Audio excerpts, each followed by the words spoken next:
Баршаңызға сәлем, сіздермен бірге Айнұр. Бүгін біз сәбізден және капустадан салат дайындайтын боламыз. Сарымсақ, ас көк, паприка, кориандр, ас тұзы, корейский тұз, қызыл бұрыш, сұйық май және сірке суы қажет болады. Ең алдымен капустаны жұқалап турап аламыз.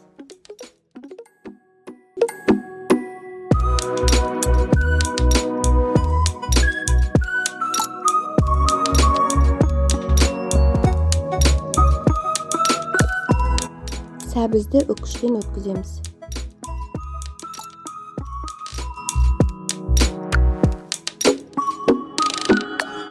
Үстіне тұз салып, жақсылап араластырамыз. 10-15 минут суы шыққанша қойып қоямыз.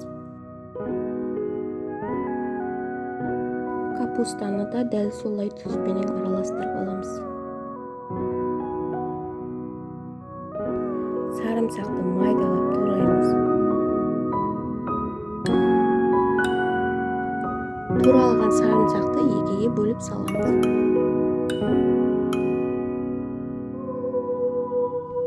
Одан кейін аскөкті қосамыз.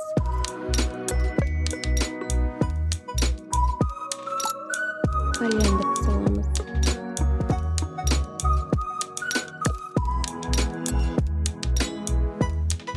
Паприканы да екіге бөліп саламыз. Корейский тұз саламыз. Одан кейін ащы бұрышымызды саламыз.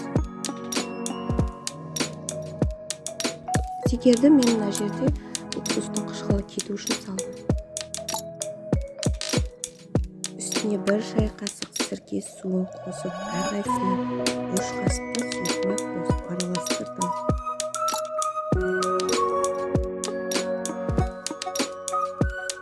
Үстіне шамамен 2 стакандай су қосып, тағы да жақсылап араластырдым.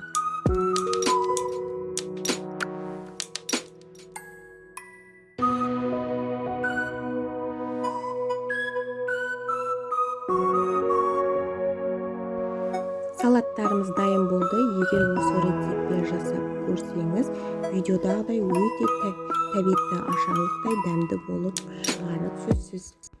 Видео ұнаса лайк басып, комментария жазуды ұмытпаңыздар. Сіздермен бірге болған Айнұр.